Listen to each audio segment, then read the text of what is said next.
Hello, my friend. Hope you are fine. It's been a long time. Ça fait un petit moment.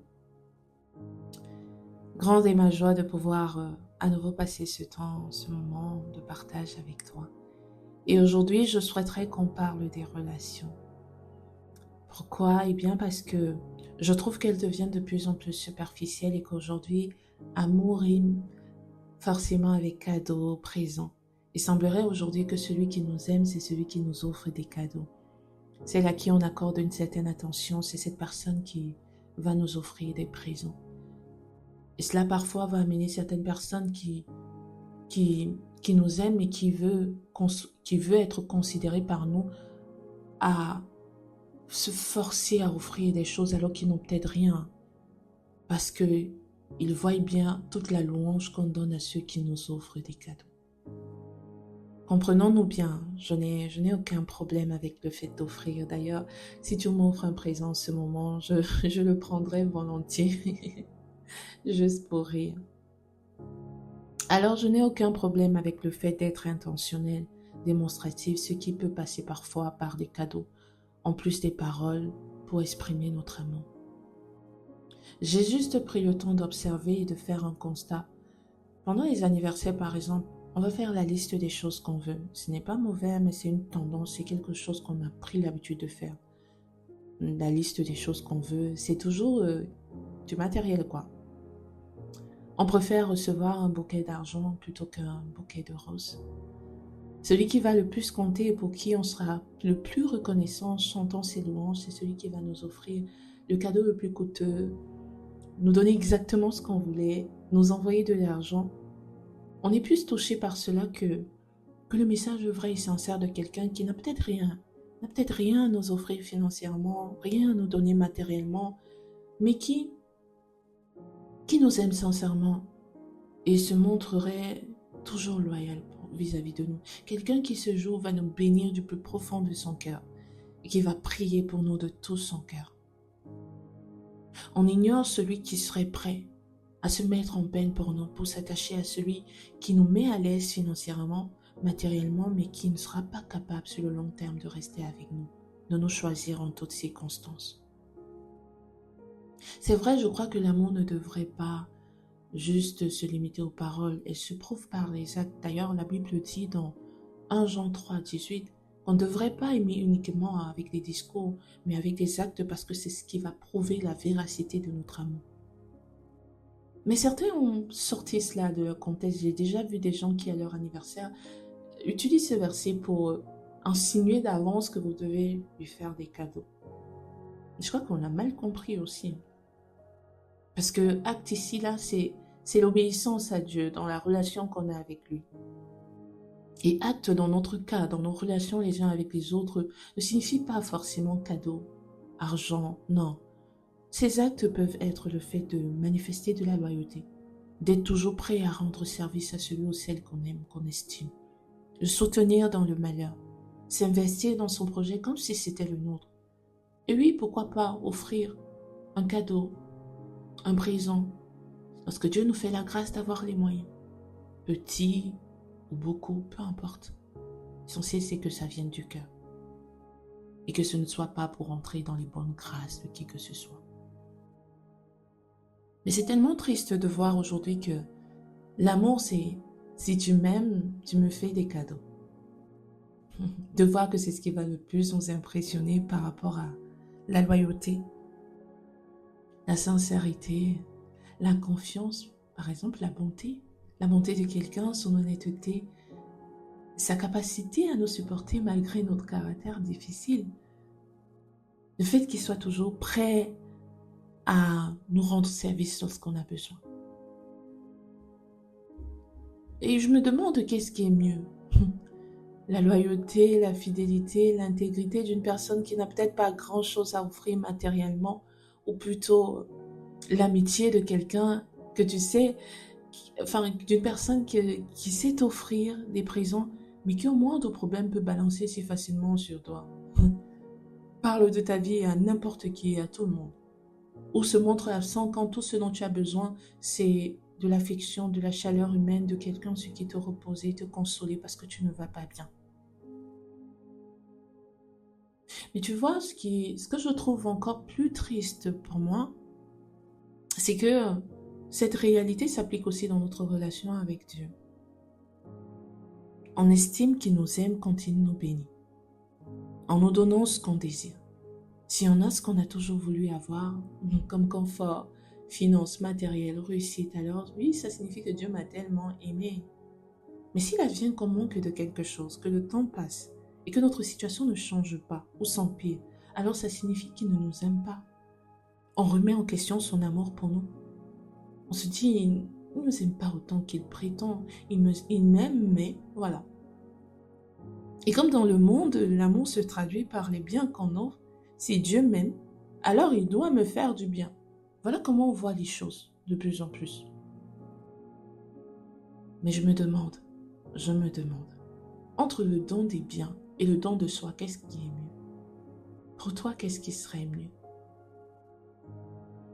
Parce qu'au cas où on l'a oublié, tu vois, notre Seigneur Jésus s'est donné lui-même par amour pour nous. Dieu nous a fait don de tout son amour. Il a déjà fait le plus grand sacrifice d'amour qu'il soit. Il nous a donné celui qui est sorti de lui, son Fils bien-aimé, en qui il a mis toute son affection, tout son amour, toute sa plénitude. Mais face à cette situation, pour nous, ça ne compte pas ou ça ne compte plus. On se dit, s'il m'aime tant, pourquoi est-ce qu'il ne me donne pas ceci? Pourquoi est-ce qu'il ne me donne pas cela? Pourquoi est-ce que je souffre? Pourquoi est-ce que je manque? Et pourtant, il t'a déjà tout donné. Est-ce que tu désires tant aujourd'hui, qui pour toi serait la preuve qu'il t'aime, ne peut pas sauver ton âme? Ces choses qui pour toi seraient aujourd'hui la preuve qu'il t'a tellement aimé passeront. Elles sont incapables de pouvoir racheter ton âme. Et pourtant, la foi en Christ nous donne la vie éternelle. Quel présent vaut la vie? Quel est ce cadeau qui vaut la vie? J'aimerais bien qu'on me le montre. Quel est ce cadeau qui peut vouloir la vie éternelle? Qui peut valoir la vie éternelle? On remet en question l'amour de Dieu parce qu'on manque. Alors qu'il n'y a pas plus loyal, plus sincère, plus vrai en amour que lui. Et Paul nous a très bien souligné que s'il a pu nous donner son propre fils, qu'est-ce qu'il peut nous refuser avec lui? Rien du tout. Il t'a donné la chose qu'il aurait pu ne pas te donner. S'il y a une chose qu'il aurait pu ne pas nous donner, c'est son fils. C'est son fils qu'il aurait pu ne pas nous donner, mais ça, il nous l'a donné. Alors comment est-ce qu'on peut aujourd'hui remettre en question? Et parfois même laisser notre relation avec lui se dégrader parce qu'il ne nous a pas donné ça, parce qu'on a demandé ça et on n'a pas reçu. L'amour, ce n'est pas d'abord offrir, non. Pour moi, c'est pas ça. L'amour, c'est s'offrir soi-même pour l'autre. Et Dieu l'a fait pour toi. Il l'a fait pour toi. Il t'a donné celui qui est sorti de lui. En d'autres termes, il s'est donné lui-même pour toi.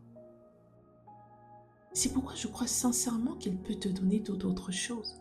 Mais c'est uniquement selon son bon plaisir, son bon vouloir, en accord avec sa volonté parfaite. Mais ce n'est pas ça qui doit être un moyen pour toi d'évaluer son amour pour toi. Ce n'est pas à ce qu'il va te donner aujourd'hui que tu dois évaluer s'il t'aime, s'il ne t'aime pas. Ce n'est pas à ce qu'il va te donner aujourd'hui que tu dois décider de le louer ou de ne pas le louer. Parce qu'il t'a déjà donné la vie éternelle. Donc en réalité, il t'a donné tellement et devrait être loué tous les jours.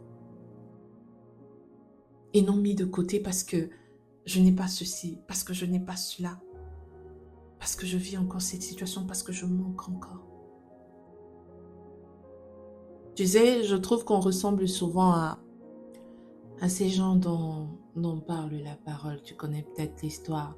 Ces gens qui cherchaient Jésus toute la journée, ils marchaient pour chercher Jésus. Et tu peux les voir en train de chercher Jésus, tu te dis, ah, ils ont compris qu'il est, oh là là, regardez comment il le désire, comment est-ce qu'ils veulent être en relation avec lui. Et pourtant, quand ils vont trouver Jésus, il va nous révéler l'état de leur cœur, leurs intentions véritables. En fait, ils ne le cherchaient pas parce qu'il est Jésus, ils ne le cherchaient pas parce qu'il est le Messie. Ils ne le cherchaient pas pour ça, ils le cherchaient parce qu'ils avaient mangé, Il avait multiplié les pains et les poissons. Et ils avaient déjà mangé, ils avaient été rassasiés. Et ils voulaient encore manger le matériel. C'était pour ça qu'ils le cherchaient. Et quand Jésus ne va pas leur donner cela, et qu'il va leur parler, il va leur dire, en fait, il y a plus que ça. Il y a plus que ça. Ils vont dire, ah, donne-nous de ce pain-là. Il va leur dire, vos pères ont mangé la manne dans le désert, mais ils sont morts. Mais il y a un pain qui durera toujours, qui est éternel. Le vrai pain, c'est le Père qui vous l'a donné. Ils vont dire, ah, donne-nous ça. Et quand il va leur dire qu'en fait, c'est moi. Et c'est pas le matériel, c'est pas les finances, c'est pas ça d'abord. C'est moi le pain en question. Je suis la manne venue d'en haut. Et mon corps est une véritable nourriture et mon sang est un vrai breuvage. Et celui qui mange de mon corps et boit de mon sang a la vie éternelle. Quand il va leur parler de ça, oh.